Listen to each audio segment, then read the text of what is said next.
Hello guys, कैसे हैं आप सब लोग। लेवल अप टू सर्वाइव के एपिसोड 15 के साथ हाजिर हूं। तो लास्ट एपिसोड के एंड पे हमने देखा था लिज़ी चिटलर की बातें सुनने के बाद कहता है लगता है कि ये सभी लोग यहाँ पर बीस्ट केव के अंदर किसी और चीज को प्रोटेक्ट कर रहे हैं। लगता है कि यहीं पर भी किसी गार्ड को सील किया गया है, लेकिन ये सिर्फ एक अनुमान है। हो सकता है कि यहाँ पर किसी गार्ड को सील किया गया हो, या फिर हो भी सकता है कि ऐसा कुछ भी ना हो। ली अभी वहीं पर इसी बारे में सोच रहा होता है कि उसी वक्त ब्रॉस उसे कहता है यहाँ पर सब कुछ सेटअप कंप्लीट है, तो क्या तुम रेडी हो? हम सभी लोग बीस्ट केव की तरफ जाने वाले हैं बीस्ट किंग को मारने के लिए। लीज़ी उसे कहता हाँ क्यों नहीं, चलो फिर चलते हैं। तो ली आगे बढ़ता और कहता हमें नहीं पता कि बीस्ट केव की तरफ जाते वक्त रास्ते में कितने ज्यादा मॉन्स्टर्स के साथ सामना होगा और बीस्ट केव के अंदर कितने ज्यादा मॉन्स्टर्स हो सकते हैं, लेकिन ये वाली जगह काफी ज्यादा सेफ है। तो ब्रॉस अपनी टीम मेंबर की वो हीलर लड़की और उसके साथ उस लड़की और छोटी बच्ची को उनको वहीं पर रोक देता और कहता है तुम सभी लोग यहीं पर हमारा इंतजार करना, हम लोग बहुत ही जल्दी वापस आएंगे। ब्रॉस ली से कहता हालांकि रेचल एक हीलर है, लेकिन फिर भी इसे काफी सारी मैजिक ट्रिक्स आती है जो यहाँ पर अपने लिए एक पावरफुल शील्ड क्रिएट कर सकती है और इन दोनों को बचा सकती है। इसलिए मुझे लगता है कि इन दोनों को प्रोटेक्ट करने के लिए इसे यहीं पर रुकना चाहिए।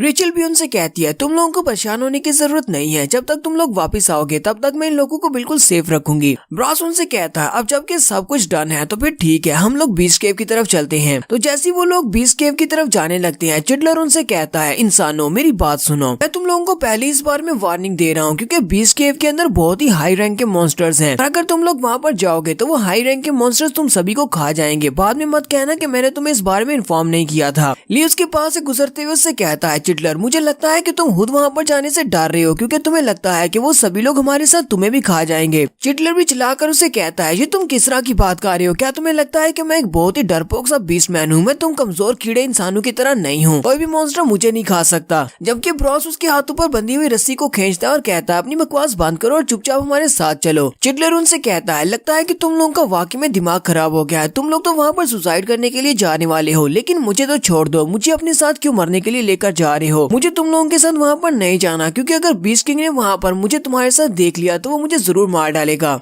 जबकि यहीं से हमारा नेक्स्ट सीन बीस्ट केव के अंदर का दिखाया जाता है, जहाँ पर बीस्ट केव के अंदर वो सारे बीस्टमैन बैठे होते हैं और उनमें से कुछ वहाँ पर इंसानों को पका रहे होते हैं, तो कुछ ने वहाँ पर इंसानों को बंदी बनाकर रखा होता है। और यहीं पर इनके किंग की चेयर भी दिखाते हैं, जहाँ पर इनका किंग जिसका नाम सुनील है वो वहाँ पर बैठा होता है और उसके सामने बीस्टमैन एक बड़े से पिंजरे को उठाकर लाते हैं और उस पिंजरे के अंदर उन्होंने काफी सारे इंसानों को पकड़ कर रखा होता है। उस पिंजरे को लाकर किंग सोनील के सामने रख देते हैं और कहते हैं किंग सोनील आज हमें बस यहाँ पर इतना ही खाना मिला है, हम सारे खाने को तुम्हारे सामने ले आए, हमें ऑर्डर्स दो कि इसका क्या करना है। तो सोनील वहाँ पर अपनी चेयर के ऊपर बैठे बैठे उन सारे पिंजरे के अंदर बैठे हुए इंसानों की तरफ देखता है। उसी वक्त वहाँ पर उनके ऊपर अटैक करता है। उस पिंजरे के पास जितने भी बीस्टमैन खड़े होते हैं वो सारे के सारे आइस में कवर हो जाते हैं, यानी कि वो आइस क्रिस्टल्स बन जाते हैं क्योंकि किसी ने बहुत ही पावरफुल आइस मैजिक का यूज किया होता है। तो यहाँ पर एक इंसानी मैजिशियन आता है जिसका नाम गोम होता है। वो कहता है मेरा नाम गोम है और मैं एक बहुत ही महान जादूगर हूँ, यहाँ पर तुम सभी इंसानों को बचाने के लिए आया हूँ। वो पिंजरे के अंदर से उन इंसानों को भी आजाद करवा लेता है। गोम उनसे कहता है यहाँ पर मैं अपने बहुत सारे हीरोज के साथ आया हूँ, ये सभी लोग बहुत ज्यादा पावरफुल हैं और हम सभी लोग यहाँ पर बीस्ट किंग को मारने के लिए आए हैं और तुम सभी को यहाँ से बचाकर ले जाएंगे। गोम बहुत ज्यादा गुस्सा हो जाता है और बीस्ट किंग से कहता है तुम सभी लोग यहाँ पर हम सभी को खाने के लिए इतने सारे लोगों का शिकार कर रहे हो, मैं तुम सभी को यहाँ पर जिंदा नहीं छोड़ूंगा, तुम सभी को मरना पड़ेगा। और साथ ही वो अपनी पावर्स को रिलीज करता है। जब वो वहाँ पर अपनी एलिमेंटल पावर को रिलीज करता है तो उसकी एलिमेंटल पावर आइस है। वो आइस के काफी सारे क्रिस्टल्स बनाता है और उसे सोनील की तरफ भेज देता है। वो सारे आइस क्रिस्टल्स उड़ते हुए सोनील की तरफ जाते हैं। सोनील अपनी कुर्सी के ऊपर से जरा भी नहीं हिलता और उसके सामने एक शील्ड बन जाती है और उसके सारे आइस क्रिस्टल्स उसकी शील्ड के साथ टकराते हैं और वहीं पर ब्लॉक हो जाते हैं। गोम भी ये देखकर बहुत ज्यादा हैरान हो जाता है। तो गोम अभी सामने की तरफ ही देख रहा होता है कि उसी वक्त वो वहाँ पर हवा में उड़ना शुरू हो जाता है और उसका अपनी बॉडी के ऊपर कोई भी कंट्रोल नहीं होता क्योंकि सोनील जहाँ पर साइकिक अटैक को यूज कर रहा है वो साइकिक पावर के साथ उसको हवा में उड़ा रहा होता है। जबकि बाकी के सारे हंटर्स को भी कुछ भी समझ नहीं आ रही होती कि यहाँ पर हो क्या रहा है।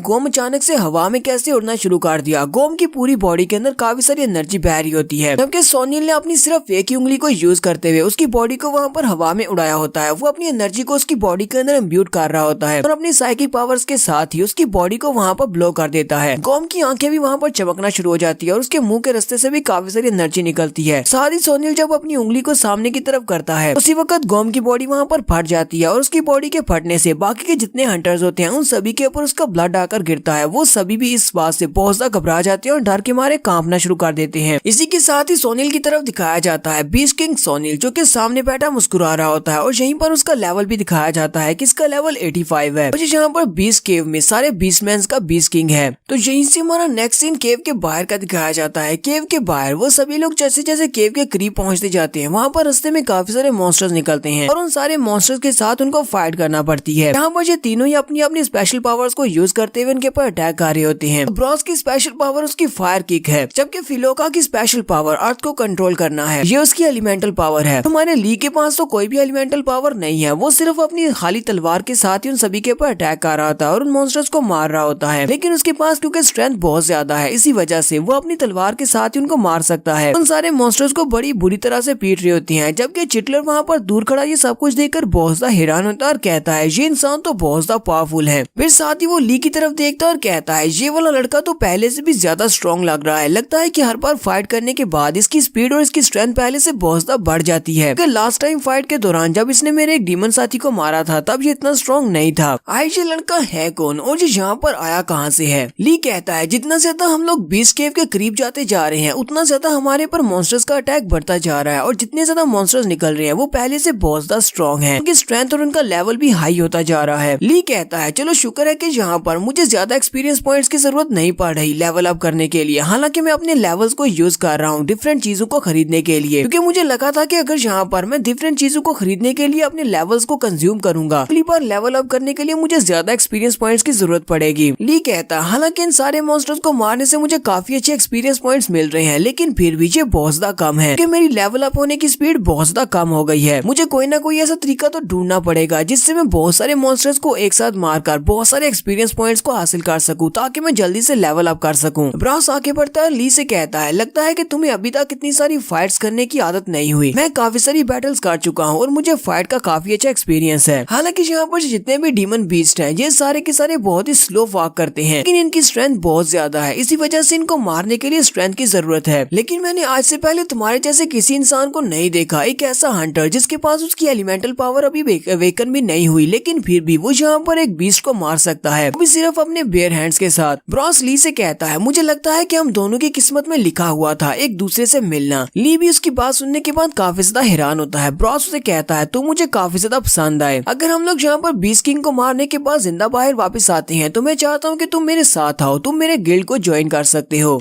ली उसकी बात सुनने के बाद बहुत ज्यादा हैरान होता है। वो उसे कहता है अब ये गिल्ड क्या चीज है, क्या वाकई में तुम्हारे पास अपना एक गिल्ड है? ब्रॉस उसे कहता है हाँ मेरे पास अपना एक गिल्ड है, मेरे पास बहुत सारे मेंबर्स हैं और मेरे पास बहुत सारी खूबसूरत लड़कियां हैं जो कि मेरे गिल्ड की मेंबर हैं और उनके फिगर्स भी बहुत ज्यादा अच्छे हैं। अगर तुम चाहो तो मैं किसी और लड़की के साथ तुम्हें मिलवा सकता हूँ, मुझे लगता है कि तुम्हें तुमसे बड़ी लड़कियां पसंद होंगी। ली उसे कहता है अब इस बात का क्या मतलब है कि मुझे बड़ी उम्र की लड़कियां ज्यादा पसंद है? जबकि उसी वक्त फिलोका आगे बढ़ता है और उसे कहता है ब्रॉस लेकिन तुमने तो कहा था कि तुम्हारे गिल्ड में तुम्हारे अलावा कोई भी नहीं है, तुमने अकेले ही अपना गिल्ड बनाया है। ब्रॉस गुस्से के साथ उसे कहता है तुम अपनी बकवास बंद करो, तुम्हें इस बारे में कुछ भी नहीं पता, मेरे गिल्ड में बहुत ही खूबसूरत लड़कियां हैं। फिलोका उसे कहता है लेकिन थोड़ी देर पहले तो तुमने कहा था कि तुम्हारे गिल्ड में और कोई भी बंदा नहीं है, तो मुझे भी कह रहे थे कि मैं भी तुम्हारे गिल्ड को ज्वाइन करूं। तो यहीं पर वो सभी लोग बातें करते करते उस बीस्ट डैन के बहुत ज्यादा करीब पहुंच जाते हैं। फिलोका उन्हें सामने की तरफ इशारा करते हुए कहता है मुझे लगता है कि वहीं पर सामने बीस्ट केव है, इसी बीस्ट केव के अंदर हमें बीस्ट किंग मिलेगा। तो वो सभी लोग जल्दी से सामने की तरफ देखते हैं। वो लोग कहते हैं हाँ लगती तो यही बीस्ट केव है क्योंकि ये एक केव है। ली कहता है चलो चिल्डर से पूछते हैं, उसे तो अच्छी तरह से पता होगा। ली पीछे की तरफ देखता और कहता है ओए चिल्डर कहाँ पर हो, क्या यही वो बीस्ट केव है, क्या यहीं पर बीस्ट किंग मिलेगा? जैसे वो वहाँ पर देखते हैं तो वहाँ पर उसकी रस्सी पड़ी होती है, लेकिन चिल्डर वहाँ पर नहीं होता, वो तो भाग चुका होता है। ब्रॉस कहता है वो कमीना मॉन्स्टर तो यहाँ से भाग गया। पता है कि जब हम लोग फाइटिंग कर रहे थे और हमारा ध्यान उसकी तरफ नहीं था, उसने अपने हाथ खोल लिए। चिल्डर की तरफ दिखाते हैं जो कि उस केव के अंदर पहले से भाग कर जा चुका है। वो भागता हुआ जा रहा होता है और कहता है चलो शुक्र है मैंने अपनी जान बचा ली। फिर साथ ही वो कहता है अब मुझे जल्दी से जाकर अपने बीस्ट किंग को इस बारे में बताना होगा। कुछ इंसान उसके ऊपर अटैक करने के लिए केव के अंदर आ गए हैं, हो सकता है कि इस सच्ची खबर को सुनने के बाद बीस्ट किंग मुझे इसके बदले में कुछ रिवार्ड्स दे दे। ली और इसकी टीम भी आगे की तरफ बढ़ते हैं। वो सभी लोग एंट्रेंस के पास ही खड़े हो जाते हैं और कहते हैं यहाँ से बीस्टमैन्स की बहुत ही गंदी स्मेल आ रही है, इसका मतलब तो ये है कि चिडलर हमें गलत जगह पर नहीं लेकर आया, हम लोग इसी एंट्रेंस के पास हैं और यही बीस्ट केव है। ब्रॉस उनसे कहता है चलो ठीक है अब अंदर चलते हैं और जाके देखते हैं कि बीस्ट किंग कितना स्ट्रॉन्ग है। वो सभी लोग चलते हुए अंदर की तरफ जा रहे होते हैं। ब्रॉस उनसे कहता है मुझे ये जगह बहुत ज्यादा अजीब लग रही है। हम लोग काफी देर से इस केव के अंदर चल रहे हैं लेकिन अभी तक हमारा सामना किसी भी बीस्टमैन के साथ नहीं हुआ। यहाँ पर तो कोई भी मॉन्स्टर नहीं है। हालांकि ये बीस्टमैन की केव है तो यहाँ पर तो बहुत सारे मॉन्स्टर्स होने चाहिए थे। फिलोका उसे कहता है जरा सामने की तरफ देखो, सामने तो ये रास्ता 3 रस्तों में बट रहा है, अब हम लोग क्या करेंगे। ब्रॉस उनसे कहता है मुझे लगता है कि हम तीनों को यहाँ पर स्प्लिट अप होना पड़ेगा, हम तीनों अलग अलग रास्ते में जाएंगे। फिर साथ ही वो उनके हाथ के ऊपर अपना फायर मार्क छोड़ता है और कहता है में से जिसको भी वहाँ पर बीस्ट किंग मिले वो जल्दी से इस फायर मार्क को एक्टिवेट कर देना और हम सभी लोग भागते हुए उसी केव के अंदर आ जाएंगे और सभी लोग एक ही पॉइंट पर मिलेंगे। ब्रॉस उनसे कहता है चलो ठीक है, अब मैं लेफ्ट वाली साइड पर जाने वाला हूँ, फिलोका तुम राइट वाली साइड पर चले जाओ। और ली से कहते हैं ली तुम मिडल वाली में चले जाओ। तो वो तीनों ही अपनी अपनी केव के सामने खड़े हो जाते हैं। ब्रॉस उनसे कहता है तुम्हारे हाथ के ऊपर मैंने जो फायर मार्क छोड़ा है साथ मैंने तुम्हें एक मंत्र सिखाया है, अगर तुम लोग वहाँ पर खतरे में हो तो जल्दी से उस मंत्र को बोल देना और हम सभी लोग जल्दी से उसी जगह पर पहुंच जाएंगे। हम सभी को मैसेज मिलेगा कि तुम खतरे में हो। और सभी लोग उसे कहते हैं ठीक है और सभी लोग अपने अपने रास्ते में एंटर हो जाते हैं। और यहीं पर हम लोग अपनी एपिसोड 15 का एंड करेंगे। एपिसोड की एक्सप्लेनेशन अच्छी लगी हो तो कमेंट करके जरूर बताइएगा। चैनल को सब्सक्राइब कर दे, वीडियो को लाइक और शेयर कर दें। शुक्रिया।